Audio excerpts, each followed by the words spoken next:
Andarki namaste.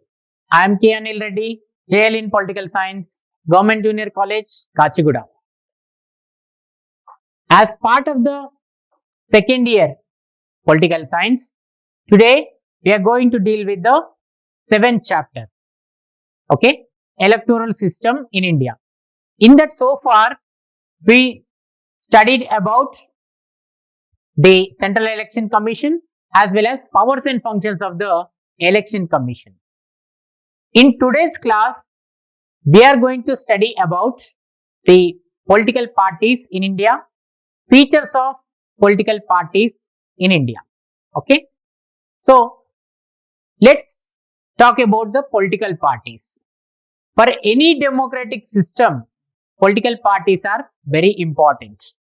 Okay.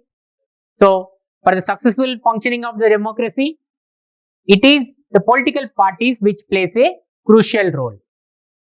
Political parties contest in elections, they bring the manifesto, okay, and come to the people and tell about the policies and programs that their party is going to take up when they are voted into power. Okay, so normally in each and every condition, the political parties generally brings awareness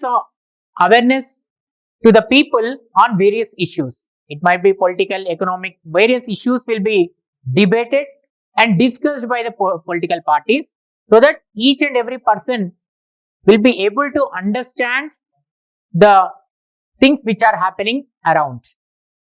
Okay, so basing on these issues, they will go to the government and represent on the grievances of the people. So whatever the people problems that people are facing, that will be represented to the government from time to time by the various political parties. So when elections takes place, during the time of elections, each and every political party will prepare a manifesto. According to that manifesto, they will make certain promises. When they come into power, they will be they will try to implement that particular manifesto. So like this, each and every political party participates in the election campaign with their various policies, programs and various agendas. Okay, like these political parties brings awareness for the people. Here in India, if you have to understand, there are two types of political parties that are existing in the country. They are national parties as well as regional parties. What are national parties? The parties which are existing nationwide, okay, all across the nation, they can be treated as national parties. At least they should exist in 4 states and they should have 6% of vote share. Okay, those parties will be considered as national parties. For example, Congress, Indian National Congress, BJP, CPI, CPIM, okay, Nationalist Congress Party. So, Bahujan Samaj Party, these parties can be considered as the national parties. On the other side, we have regional parties. Regional parties are those which operate in a specific area. Okay, they will be confined to certain states. Okay, they won't have any activities at the national level. Okay, so those parties, like for example, you take TDP, YSRCP, TRS, okay, Samajwadi Party, RJD, Shiva Sena. So these parties can be cited as some of the examples. ఇప్పటి వరకు మనము భారత ఎన్నికల విధానం గురించి, భారతదేశం వ్యాప్తంగా ఉన్నటువంటి కేంద్ర ఎన్నికల సంఘం, తర్వాత కేంద్ర ఎన్నికల సంఘానికి సంబంధించినటువంటి అధికారాల విధుల గురించి తెలుసుకోవడం జరిగింది. ఈ రోజు క్లాస్ లో ఏం తెలుసుకుంటామంటే, భారతదేశంలో ఉన్నటువంటి రాజకీయ పార్టీలు, రాజకీయ పార్టీల యొక్క ప్రధానమైనటువంటి లక్షణాల గురించి ఈ క్లాస్ లో మనము తెలుసుకుంటాం. ఓకే, సో రాజకీయ పార్టీలు అనేవి ప్రజాస్వామ్య దేశంలో చాలా కీలకమైనటువంటి పాత్రను పోషిస్తాయి. ఈ యొక్క పార్టీలు అనేవి ప్రజల్లో అవగాహనను పెంపొందించేందుకు బాగా ఉపయోగపడతాయని చెప్పుకోవచ్చు. అంటే రాజకీయ పరమైనటువంటి అంశాలు కావచ్చు, ఆర్థిక పరమైనటువంటి అంశాలు కావచ్చు, అనేక సమస్యల పైన ప్రజలకు అవగాహన కల్పించడంలో ఈ యొక్క పార్టీలు కీలక పాత్ర పోషిస్తాయి. అలానే ప్రజలకు ఉన్నటువంటి సమస్యల్ని కూడా ప్రభుత్వ దృష్టికి తీసుకెళ్లడంలో ఈ యొక్క పార్టీల పాత్ర చాలా కీలకంగా ఉంటుందని చెప్పుకోవచ్చు. అందుకనే ఎప్పుడైతే ఎన్నికల సందర్భం అనేది ఏర్పడుతుందో, ఎప్పుడైతే ఎన్నికలు అనేవి రావడం జరుగుతుందో, ఆ ఎన్నికల సమయంలో ప్రతి పార్టీ కూడా తన యొక్క ఎలక్షన్ మేనిఫెస్టో, ఓకే, ఎన్నికల హామీల ద్వారా ప్రజల్ని ఆకట్టుకోవడం అనేది జరుగుతుంది. ఒకవేళ వాళ్ళు అధికారంలోకి వస్తే ఏ కార్యక్రమాలు తీసుకోబోతున్నారనే అంశాలను ఈ యొక్క మేనిఫెస్టోలో పొందుపరచడం అనేది జరుగుతుంది. దాని ద్వారానే వాళ్ళకి అధికారం లభించిన తర్వాత వాళ్ళు ఈ యొక్క మేనిఫెస్టోలో పేర్కొన్నటువంటి అంశాలు ఏవైతే ఉన్నాయో, ఎన్నికల వాగ్దానాలు ఏవైతే ఉన్నాయో వాటిని నెరవేర్చేందుకు కూడా ప్రతి రాజకీయ పార్టీ ప్రయత్నిస్తుందని చెప్పుకోవచ్చు. ఓకే, సో ఈ విధంగా ప్రజలలో అవగాహన తీసుకురావడం, అవగాహనతో పాటు వాళ్ళు ఒకవేళ అధికారంలోకి వస్తే ఆ యొక్క ఏవైతే ఎన్నికల్లో ఇచ్చినటువంటి హామీలను నెరవేర్చడం లాంటి కార్యక్రమాలు రాజకీయ పార్టీలు తీసుకుంటాయని చెప్పుకోవచ్చు. ముఖ్యంగా చెప్పాలి అంటే ప్రాంతీయ పార్టీలు, మనకి రెండు రకాలైనటువంటి పార్టీలు భారతదేశం వ్యాప్తంగా ఉన్నాయి. వాటిలో జాతీయ పార్టీలు ఉన్నాయి, అలానే ప్రాంతీయ పార్టీలు ఉన్నాయి. జాతీయ పార్టీలు అంటే 4 రాష్ట్రాల్లో 6% కంటే ఎక్కువ ఓటు శాతం కలిగినటువంటి పార్టీలు ఏవైతే ఉన్నాయో అవన్నిటిని కూడా జాతీయ పార్టీలుగా మనం చెప్పుకోవచ్చు. సో జాతీయ పార్టీలలో BJP, Congress, BSP, CPI, CPM, Nationalist Congress party, ఇటువంటివన్నీ కూడా జాతీయ పార్టీలుగా చెప్పుకోవచ్చు. అలానే ప్రాంతీయ పార్టీల విషయానికి వస్తే ఇవి కేవలం కొన్ని రాష్ట్రాలకు మాత్రమే పరిమితమైనటువంటి, కొన్ని ప్రాంతాలకు మాత్రమే పరిమితమైనటువంటి పార్టీలుగా చెప్పుకోవచ్చు. వాటిలో ఉదాహరణకు చెప్పుకోవాలి అంటే TRS, YSRCP, TDP, okay, Samajwadi party, ఇటువంటివన్నీ కూడా ఆర్జేడి, ఇటువంటివన్నీ కూడా కొన్ని ముఖ్యమైనటువంటి ప్రాంతీయ పార్టీలుగా మనము చెప్పుకోవచ్చు.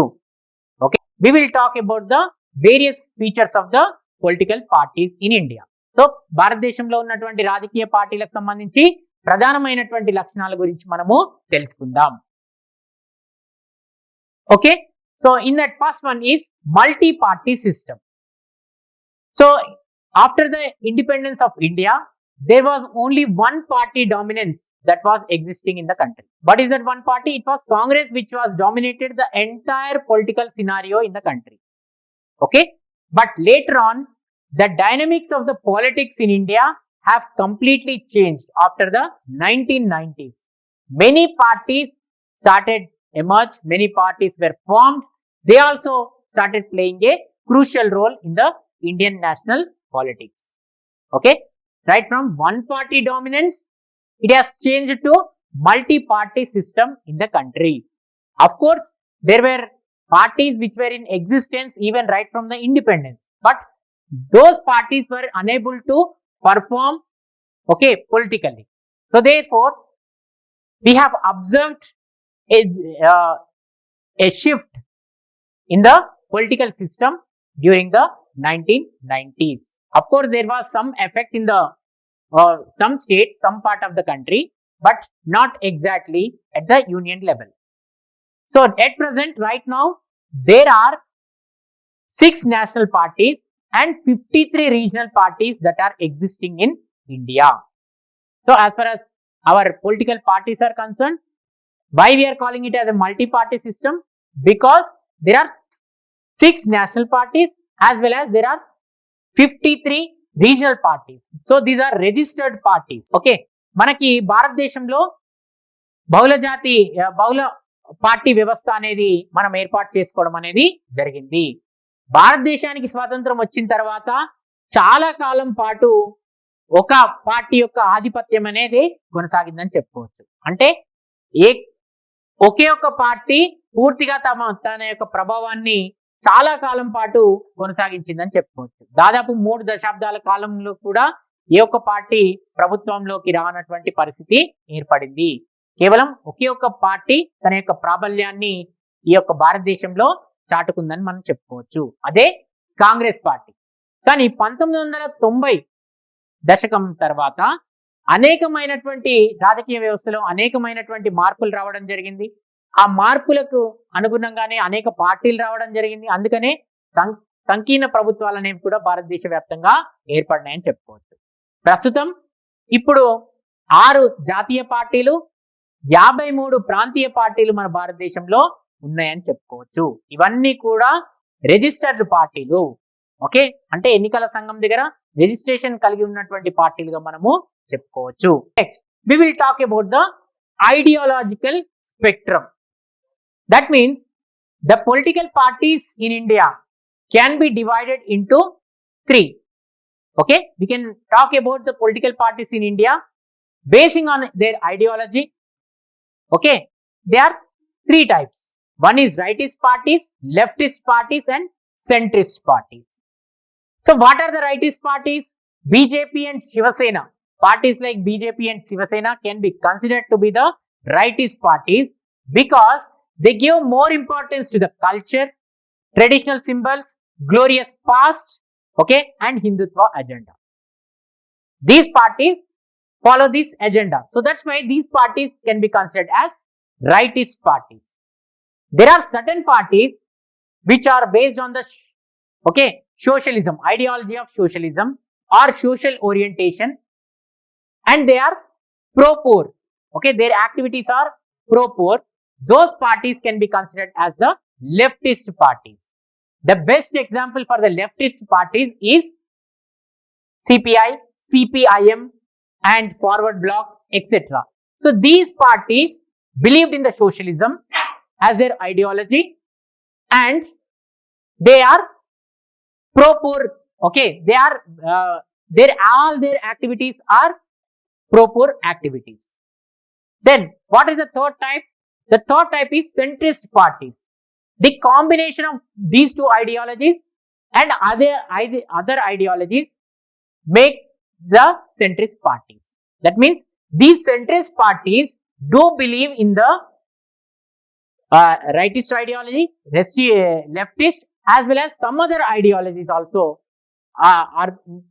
It is nothing but it is a combination of various ideologies that will make the centrist parties. Okay, సైద్ధాంతిక భావజాల పార్టీలుగా మన భారతదేశంలో ఉన్నాయని చెప్పుకోవచ్చు. అంటే సైద్ధాంతిక భావజాల ఆధారంగా కూడా భారతదేశంలో ఉన్నటువంటి రాజకీయ పార్టీలను మనం 3 విధాలుగా చెప్పుకోవచ్చు. అవి సాంప్రదాయ పార్టీలు కావచ్చు, వామపక్ష భావజాలం కలిగినటువంటి పార్టీలు కావచ్చు, లేదా మధ్య మార్గ భావజాలాన్ని కలిగినటువంటి పార్టీలుగా చెప్పుకోవచ్చు. ఓకే, సాంప్రదాయపరమైనటువంటి భావజాలం కలిగి ఉన్నటువంటి పార్టీల్లో శివసేన, బీజేపీని ఉదాహరణకు తీసుకోవచ్చు. వీళ్ళు భారతదేశంలో ఉన్నటువంటి సంస్కృతి, ఓకే, సాంప్రదాయపరమైనటువంటి చిహ్నాలు, హిందుత్వ ఎజెండా ఇటువంటివన్నింటినీ కూడా బాగా నమ్మేటువంటి వాళ్ళు. ఓకే, సో అందుకనే ఈ యొక్క పార్టీలను సాంప్రదాయపరమైనటువంటి భావజాలం కలిగినటువంటి పార్టీలుగా చెప్పుకోవచ్చు. ఓకే, వామపక్ష భావజాలం కలిగి ఉన్నటువంటి పార్టీలు కూడా మన భారతదేశంలో ఉన్నాయి. వాటిలో ముఖ్యంగా సామ్యవాదాన్ని నమ్ముకున్నటువంటి లెఫ్ట్ పార్టీలు ఏవైతే వామపక్ష భావజాలాన్ని కలిగినటువంటి పార్టీలు, వాటిలో ముఖ్యంగా communist party of India, Marxist కావచ్చు, కమ్యూనిస్ట్ పార్టీ ఆఫ్ ఇండియా కావచ్చు, ఓకే, భారత కమ్యూనిస్ట్ పార్టీలు, ఫార్వర్డ్ బ్లాక్, ఇటువంటి పార్టీలన్నీ కూడా వామపక్ష భావజాలం కలిగినటువంటి పార్టీలు. తర్వాత మరికొన్ని పార్టీలు ఉన్నాయి, అవి మధ్య మార్గ భావజాలాన్ని అనుసరించేటువంటి పార్టీలుగా చెప్పుకోవచ్చు. అంటే ఈ యొక్క అన్ని రకాలైనటువంటి భావజాలాన్ని కలిగి ఉన్నటువంటి పార్టీలే మధ్య మార్గ భావజాలం కలిగి ఉన్నటువంటి పార్టీలుగా చెప్పుకోవచ్చు. అందులో సాంప్రదాయమైనటువంటి అంశాలు ఉండొచ్చు, లేదా వామపక్ష భావజాలానికి సంబంధించినటువంటి అంశాలు కూడా క్రోడీకరించి ఈ యొక్క మధ్య మార్గ పార్టీలుగా కూడా కొన్ని కొనసాగుతున్నాయని చెప్పుకోవచ్చు. ఓకే, అందుకనే భావజాలం ఆధారంగా కూడా మనం పార్టీ వ్యవస్థను భారతదేశంలో ఉంటుందని చెప్పుకోవచ్చు. Next we will talk about cadre based parties and non cadre based parties. Some of the political parties in India, okay, doesn't have any cadre. They recruit the cadre only during the time of elections. Okay, but some of the political parties in India do have their cadre. Suppose for example Congress, BJP, TDP, okay, communist parties, they have cadre and they engage those cadre at all point of time. Whether there are elections or not, they engage those party workers. Okay, the political activity will be performed by the party cadre. For some of the parties, they don't have party cadre at all. Okay, కార్యకర్తలు కలిగి ఉన్నటువంటి రాజకీయ పార్టీలు, కార్యకర్తలు లేనటువంటి రాజకీయ పార్టీలు కూడా మన భారతదేశ వ్యాప్తంగా ఉన్నాయని చెప్పుకోవచ్చు. ఓకే, అంటే కార్యకర్తలను కేవలం ఎన్నికల సమయంలో మాత్రమే నియమించుకునేటువంటి పార్టీలు మన భారతదేశ వ్యాప్తంగా చాలా పార్టీలు ఉన్నాయని చెప్పుకోవచ్చు. ఓకే, అయితే మరికొన్ని పార్టీలకు మాత్రం శాశ్వతంగా కార్యకర్తలు అనే వాళ్ళు పనిచేయడం అనేది జరుగుతుంది. ఉదాహరణకు తీసుకుంటే బీజేపీ కావచ్చు, ఓకే, టీడీపీ కావచ్చు, కాంగ్రెస్ కావచ్చు, ఓకే, వామపక్ష పార్టీలు కావచ్చు. ఈ పార్టీలన్నిటికీ కూడా స్పష్టమైనటువంటి కార్యకర్తలు ఉన్నారు. వాళ్ళు ఎప్పుడు కూడా పార్టీ కార్యక్రమాలని నిర్వహించడం అనేది కూడా జరుగుతుంది. ఎన్నికలు ఉన్నా లేకపోయినా ఈ యొక్క కార్యకర్తలు అనే వాళ్ళు పార్టీకి పనిచేయడం అనేది జరుగుతుంది. Now let's talk about the fourth issue, that is no internal democracy. Most of the Indian political parties lacks internal democracy. That means there is no internal democracy in the Indian political parties. Most of the parties, right from the grassroots level to the top level, the leaders are nominated, they are not elected. Okay, all the entire leadership of several parties are based on the nominations itself. Okay, they don't follow the election procedure, okay, which will democratize the system. Okay, so therefore they lack the internal democracy. Whatever high command says, the rest of the party has to follow. Okay, right from the grassroots level to the top level, this is a problem that most of the political parties are facing. Except several parties, almost all the parties lacks the internal democracy. Okay, అంతర్గత ప్రజాస్వామ్యం అనేది లోపించడం. చాలా వరకు మనం గమనించినట్టయితే అనేకమైనటువంటి రాజకీయ పార్టీలలో అంతర్గత ప్రజాస్వామ్యం అనేది లేదనే చెప్పాలి. ముఖ్యంగా చెప్పాలి అంటే చాలా పార్టీలలో నాయకత్వం అనేది కింది స్థాయి నాయకత్వం, అంటే క్షేత్రస్థాయి నాయకత్వం నుంచి జాతీయ స్థాయి వరకు కూడా నాయకులందరినీ కూడా నియామక పద్ధతిలోనే వాళ్ళని నియమించడం అనేది జరుగుతుంది. వాళ్ళని ఎన్నుకునేటువంటి ప్రజాస్వామ్య విధానం ఎక్కడ కూడా చాలా పార్టీల్లో లేదని మనం చెప్పుకోవచ్చు. ఓకే, ఏదైతే అధిష్టానం సూచిస్తుందో ఆ అధిష్టానం సూచించిన మేరకు మాత్రమే పార్టీ మొత్తం కూడా పనిచేయడం జరుగుతుంది. అంటే ఎటువంటి చర్చలకు, ప్రజా సమస్యలకు సంబంధించినటువంటి చర్చలు కావచ్చు, లేదా పార్టీ పరమైనటువంటి సమస్యల పైన చర్చలు కావచ్చు, ఈ పార్టీలలో జరిగేటువంటి అవకాశం లేదు. ఓకే, అందుకనే ఈ విధంగా ప్రజాస్వామ్యం అనేది పూర్తిగా ఈ యొక్క రాజకీయ పార్టీలలో లోపిస్తుందని మనము చెప్పుకోవచ్చు. Okay, now let's talk about the fifth point, that is frequent conflicts and factions. Okay, political parties in India do suffer, they frequent constantly there will be splits and factions that are existing in the political parties. So most of the Indian political parties do face the splits, the problem of splits. Why the split happens? Because there is a differences of opinion among the leaders. So whenever there are differences between the leaders, then it may lead to the existence of new party. Okay, so like this, splits and factions cause a lot of damage to the political parties. Due to various factions, new parties may emerge. For example, Nationalist Congress Party emerged due to the difference of opinion in the Congress, and the leaders went out and formed another party. So there are numerous examples of this kind where due to the splits and due to the ideological differences and also factions between the leaders, which made the formation of several political parties. Okay, so రాజకీయ పార్టీలలో ఉన్నటువంటి విభేదాలు కావచ్చు, రాజకీయ పార్టీల మధ్య ఉన్నటువంటి చీలిక కావచ్చు, ఓకే, అనేకమైనటువంటి నూతనమైనటువంటి రాజకీయ పార్టీలు ఏర్పడడానికి కారణమవుతుందని చెప్పుకోవచ్చు.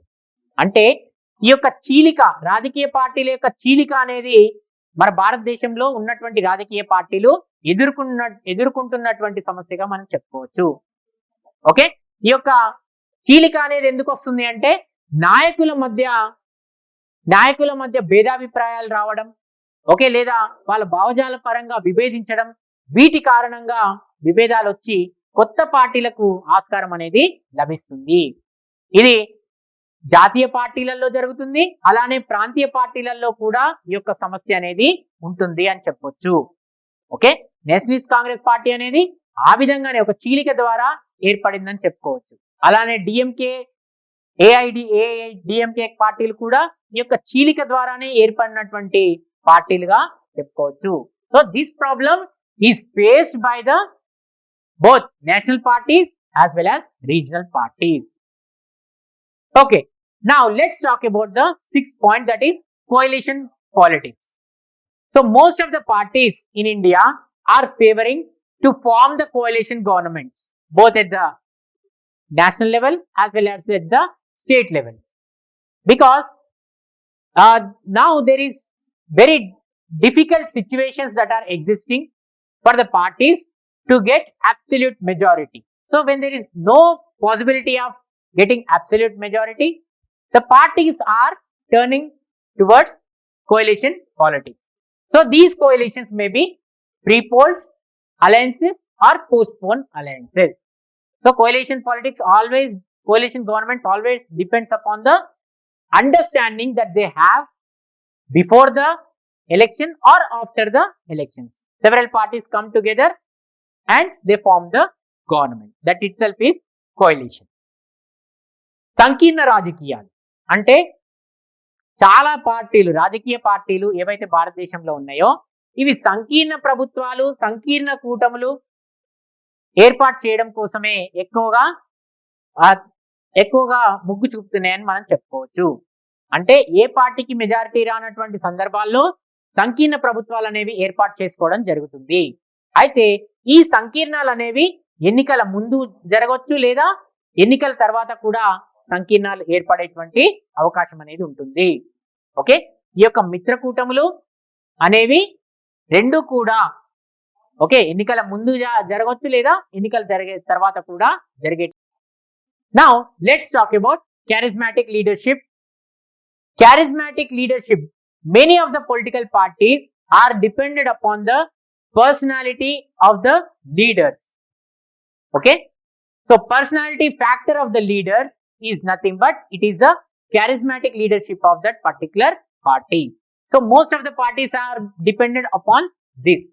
For example, if you take the Congress was led by charismatic leaders like Nehru, Indira Gandhi, Rajiv Gandhi, etc. They have provided strong leadership with their charisma. And in the same way, BJP was also led by charismatic leaders like Atal Bihari Vajpayee, L.K. Advani, Narendra Modi. They also provided vibrant leadership for their parties. Not only this is in the case of national parties, the same is applied to the regional parties also.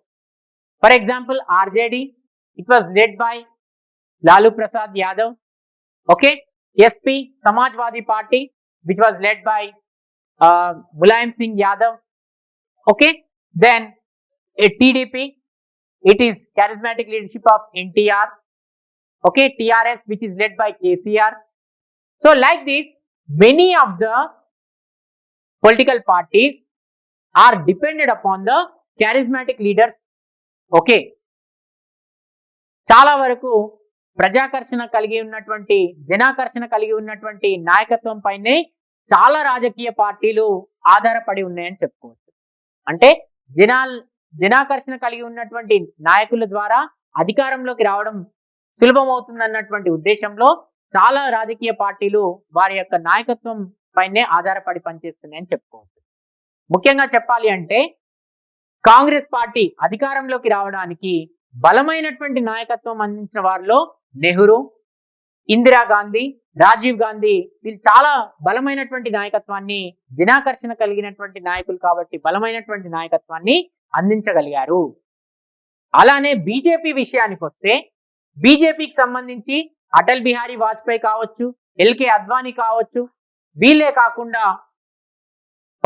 వీళ్ళే కాకుండా నరేంద్ర మోడీ, ఇటువంటి వాళ్ళందరూ కూడా వాళ్ళ పార్టీకి కావాల్సినటువంటి నాయకత్వాన్ని అందించడం జరిగింది.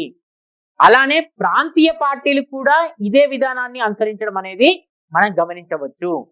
చాలా వరకు ప్రాంతీయ పార్టీలు ఆర్జేడీ కావచ్చు, టీడీపీ కావచ్చు, ఎస్పీ కావచ్చు, ఇటువంటి పార్టీలన్నీ కూడా జనాకర్షక నాయకత్వం పైనే ఆధారపడి పనిచేస్తున్నటువంటి పార్టీలుగా చెప్పుకోవచ్చు. ములాయం సింగ్ యాదవ్ కావచ్చు, అలానే లాలూ ప్రసాద్ యాదవ్ కావచ్చు, ఎన్టీ రామారావు కావచ్చు, కేసీఆర్ కావచ్చు, వీళ్ళకు కొన్ని మిలియన్ల యొక్క అంచరగణం అభిమానులు ఉన్నారు కాబట్టి ఈ పార్టీలను వాళ్ళు అధికారంలోకి తీసుకురావడంలో చాలా కీలక పాత్ర పోషించారని చెప్పుకోవచ్చు. అంటే ఆయా పార్టీలు అధికారంలోకి రావడానికి వీళ్ళ యొక్క పాత్ర చాలా కీలకమైనటువంటిది. ఎందుకంటే వీళ్ళందరూ కూడా జనాకర్షణ నాయకత్వాన్ని కలిగి ఉన్నటువంటి వ్యక్తులుగా మనము నాయకులుగా చెప్పుకోవచ్చు. So all these parties which are voted into the power, they have millions of followers, so that's why it became very easy for them to come to the power. So these are the various features of political parties in India. So in the next class we will talk about the national parties as well as regional parties. Thank you.